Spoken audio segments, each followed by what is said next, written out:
Hi guys, happy holidays. I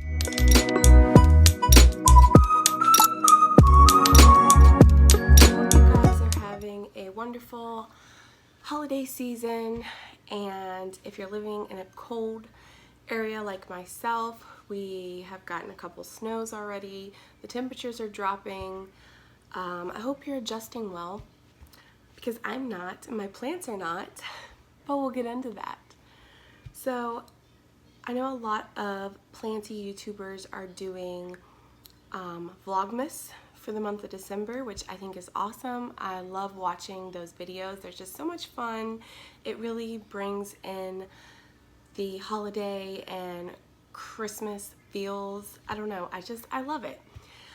I unfortunately am not going to be able to do Vlogmas because, well, I have two children that take up a lot of my time, and yeah, there's not enough time in the week, let alone a day, to put out a video every day. So I decided to go ahead and fill you guys in on a little bit of what's been going on. So in a recent video, I shared with you guys some issues I was having with my soil being too moist, and I had a bunch of springtails crawling all over my pots because of the moist environment that I have provided in my home. So basically after that video, one thing led to another, and it just kind of was like a spiral effect. Yeah, so I'm going to be sharing that with you. I'm going to show you some of the damage that's been done and let you know what I've done to get it under control. So I've been dealing with, basically I'm pretty sure it's a bacterial infection on my leaves, like black spot, a very aggressive infection at that. I initially thought that it might be blight, which is what Bradley is dealing with, but we kind of talked and don't really think that it's actually blight, but something very similar. So I guess that like blight and a fungal infection or a bacterial infection are pretty difficult to differentiate between. It's pretty difficult to determine which one you have because the symptoms can be very, very similar, and they can spread in kind of the same manner, either by, so I could go over and touch a plant that was infected and then touch another plant and it could spread that way, or there's also like mold spores, I guess, that are in the air and they can just kind of float over to other plants and infect them that way. So in that sense, it's very difficult to eradicate. It's very difficult to get rid of. And yeah, it's very, very, very stressful. When this all started, I really had just kind of a little breakdown, to be honest with you. And I kind of had to just come to terms with it and remind myself that these are just plants and things happen. So if you're gonna own plants, especially as many as I have, things like this are gonna happen, and it's part of life. It is a cycle of life. Things live and they die, things get sick and they die, and that's just what it is. You can always buy a new plant. So with that being said, yes, I have lost a few plants. So I'm going to insert pictures of some of the damage that was found on some of my plants.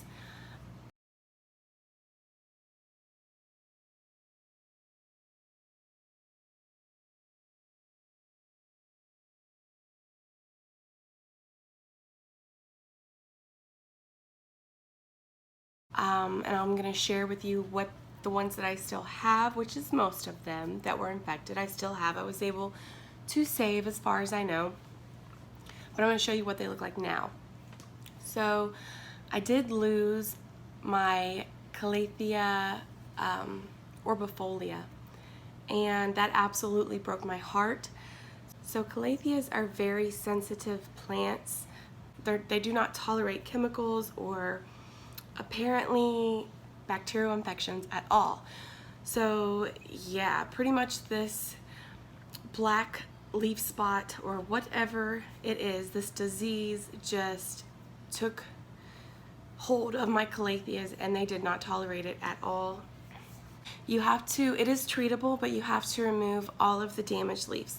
So all of the leaves that are showing signs of infection, you need to take scissors and you have to sterilize your scissors between each cut. So every time you cut an infected leaf, you have to dip your scissors in alcohol and cut another leaf, dip them in alcohol.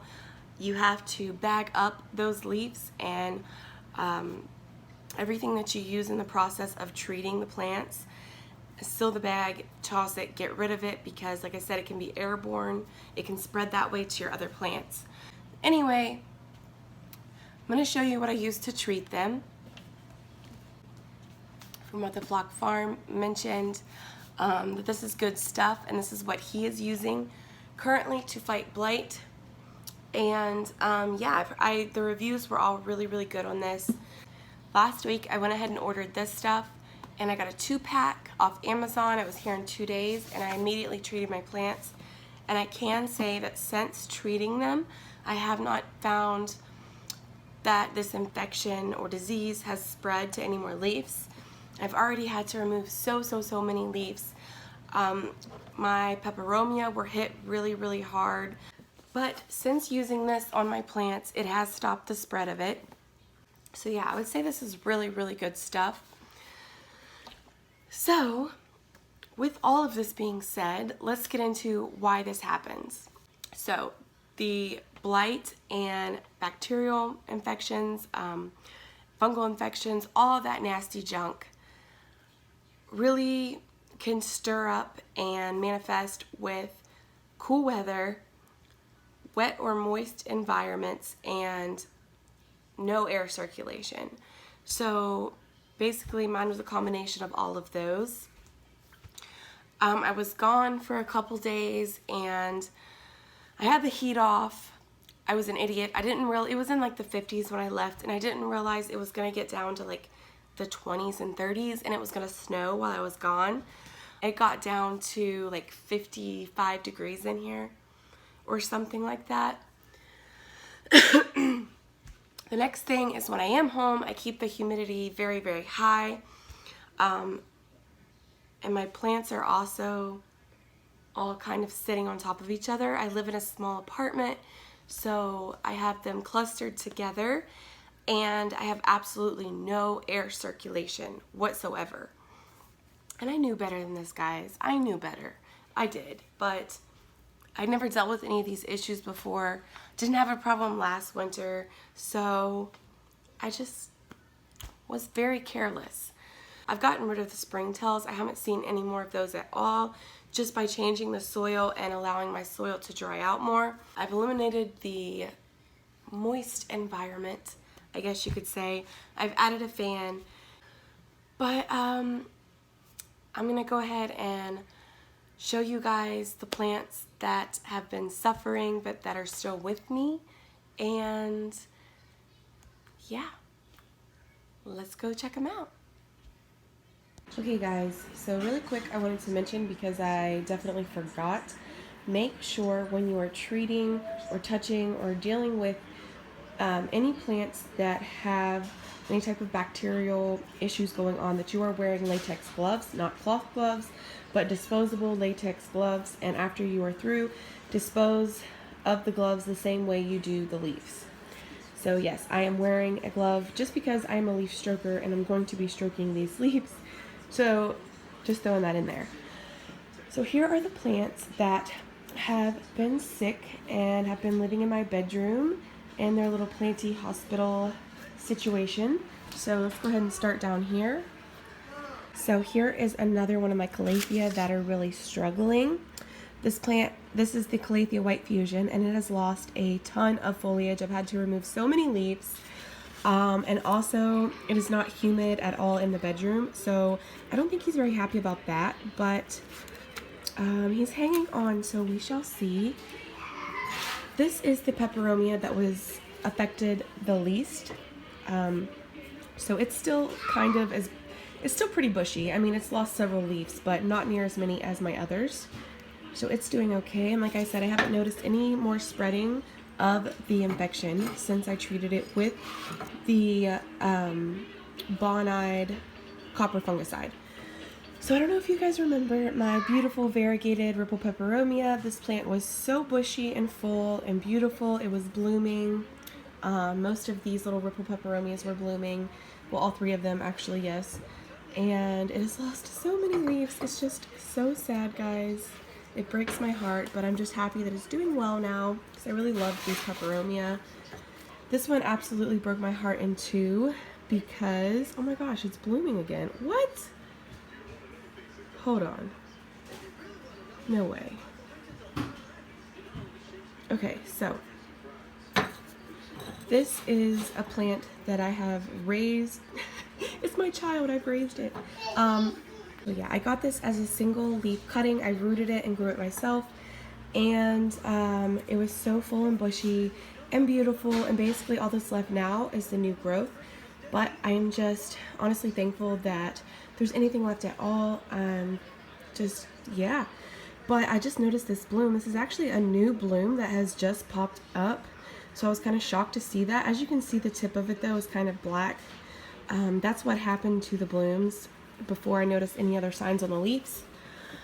So I'll probably have to remove that that bloom, but I mean that makes me excited that this baby is still trying to bloom. She's trying her hardest to live life. So they're fighters for sure. And then this is my variegated Maranta baby that I propagated off of my mother plant. I rooted it and potted it up. Now I only seen one little spot on one of the leaves, and I'm not even sure that it was the same thing. It could have just been leaf damage, but I did go ahead and treat it and place it in quarantine just in case. And this baby actually just put out this new leaf yesterday, I think. So I think this one's going to be fine as well. Now moving up.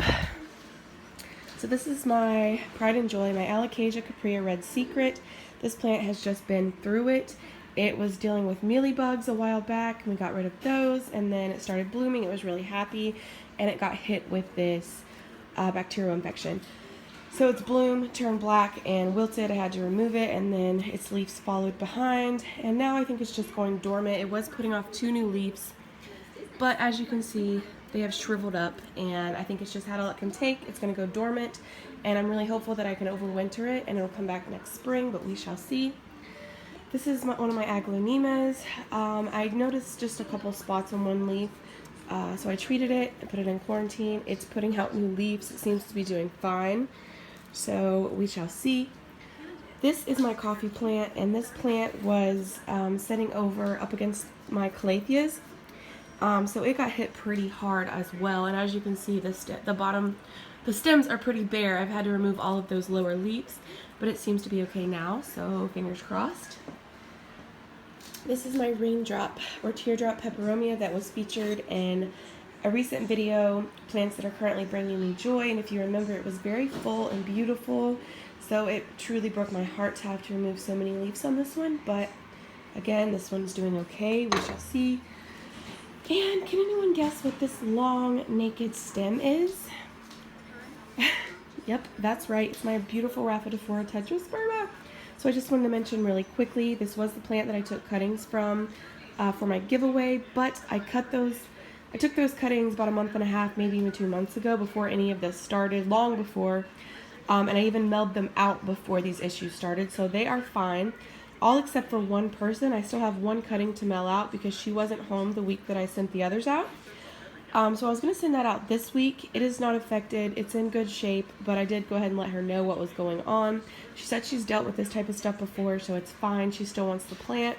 So I just wanted to throw this in there. But yeah, so it's lost all of its leaves. But whenever I first noticed signs of issues on the first bottom leaf, I went ahead and took myself a pretty large cutting from the top with as many nodes and leaves as I could, just in case I lost the plant, and it is currently doing well in sphagnum moss. I will show you that in a moment.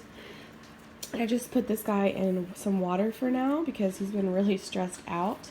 But yeah, and then you can see I've given these plants my grow lights because my bedroom's very dark, and we're hoping that they pull through. I think they will. They've been doing good for almost a week now since I treated them, so wish me luck, guys. Oh wait, I almost forgot. My poor pilea. So I have 2 pilea plants, and this was my largest one. It was pretty big and full. It had some really large leaves, and the infection just completely took this plant over and wiped out so many leaves. You can see what's left are curled. It's not very happy at all, but it does have a new little leaf coming out down here. So I have no idea what will come of that, but we shall see. This is one of my all-time favorite calatheas. I have raised this one as well as my orbifolia that I had to throw out from tiny little babies since like April, I think, April or May. And this one was putting out a new leaf right here in the middle, and that's where I first noticed the black leaf spot. It was on the new leaf. I will insert a picture.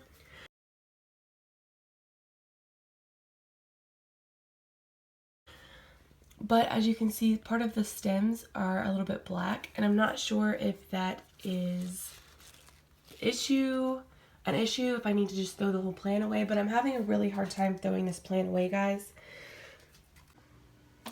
So guys, that is my fungal / bacterial / maybe blight issues that I've been having this holiday season with my plants. But that is not all. Oh, no. That is not all. So in the midst of all of this, I started to notice that some of my plants, my healthy plants that were putting off new growth, the newer leaves on them were coming out and they were very deformed. So they were coming in curled, like downwards, and just very deformed and wonky. I'm going to show you guys. Don't worry, I'll show you. I'd never seen anything like it before. I actually messaged Nikki and was talking with her from Plants, Pods, and Whatnot, and she was kind of going over some things like, how's their lighting? Have they been watered? Just trying to figure out what the heck it was, because there's no pests. And then she happened to think of fertilization, and she's like, well, have you been fertilizing? And I was like, well, actually, I haven't in a couple of months. I kind of stopped at the beginning of fall. And she's like, well, I mean, I don't really know, but it's worth a shot. So I ordered some organic fertilizer and last week, and I got it off Amazon in 2 days because I'm a Prime member. I used it right away. I'm still using it as plants are needing watered. And I'm going to show you what has happened just in like a few days since I used it. So the new leaves that have came out since then, just over the last few days, are perfect on those same plants. So I have no idea if that was the issue or what, but I am going to take you guys around and show you the deformed leaf versus the new leaves. It's amazing. Oh, BTW, here is the Rhaphidophora tetrasperma cutting that I took for myself whenever I first noticed the bacterial infection on one of the lower leaves. I already seen the damage that it could do, so yeah, I snipped the top off. I wanted to make sure I got plenty of nodes and all of the healthy leaves, and it's in sphagnum moss currently. And so far so good. I did treat this as well, and it was in quarantine for a little while. But if you guys can see, this has just happened like in the last 2 days since being in sphagnum moss. I would say this leaf will definitely be pretty stunted. If it even comes out, I don't know, just because of all the stress it's been through, but I really didn't want to lose my plant, so wish me luck. Okay, here's a perfect example of what I was talking about with the leaf curling. So do you see this leaf right here and how it's laying on my Monstera stultibacana? It's all curled under and just really deformed. So this is the last to newest leaf that it put out. And I was like, what the heck? Didn't think too much about it because sometimes, you know, you get a Yankee leaf, whatever. But since fertilizing it, it put this off day before yesterday, I think, and this leaf looks perfect, thank goodness. And then there's another leaf right here, and if it was just one plant that was doing this, I wouldn't even question it, but it was several at the same time, so that's what made me think, like, what is going on? So here is the next plant. Yep, my gorgeous variegated syngonium. So where is it? Right here. Look at this leaf. Last to newest leaf right here. Check it out. Is that not funky, y'all? And it's a beautiful half moon leaf. That is devastating. But they're fine otherwise. So I was like, oh my goodness. So this one has not given me a new leaf since that one unfurled. I mean, it has one right here, so we'll just have to wait and see what it looks like. Okay, and then this plant, I'm going to insert a before picture of this leaf. This was a picture of this leaf last week.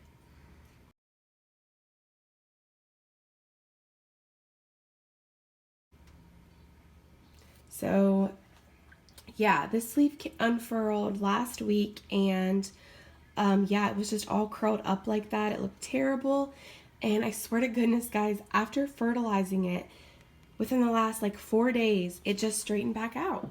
That is the new leaf, like I swear. And I did cut off one leaf, the leaf that had that funky patch on it, because after what happened, I didn't know if that was something, you know, I just wasn't taking a chance, so I chopped that one off.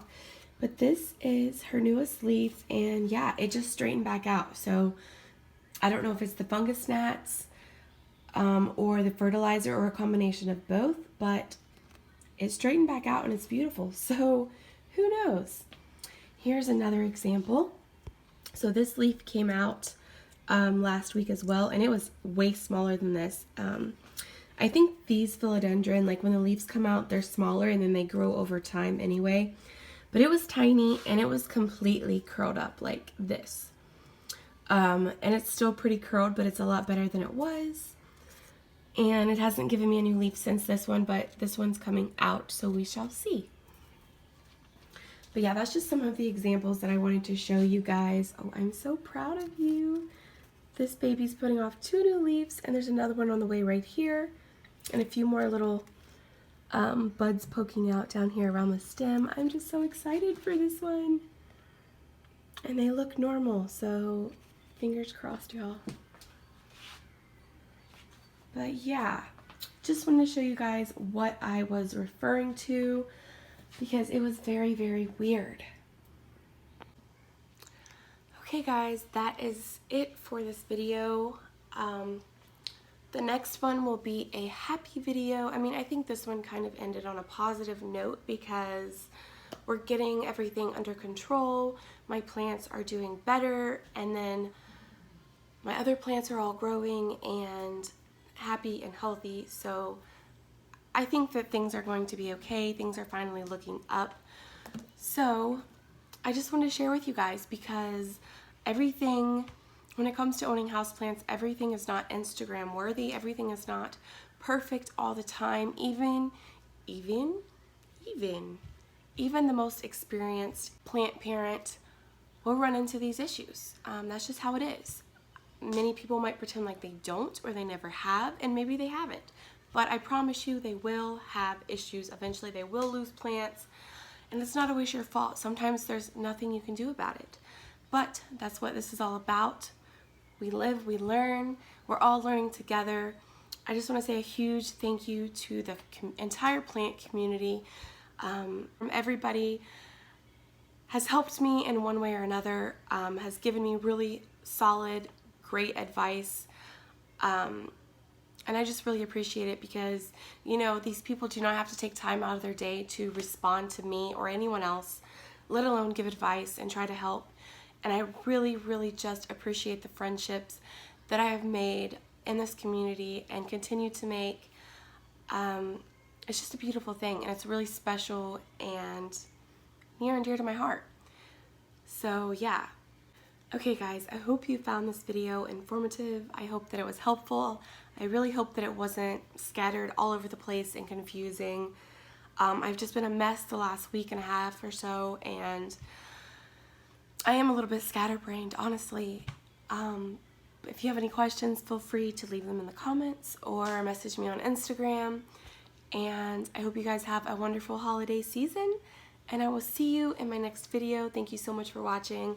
I love you guys. Bye.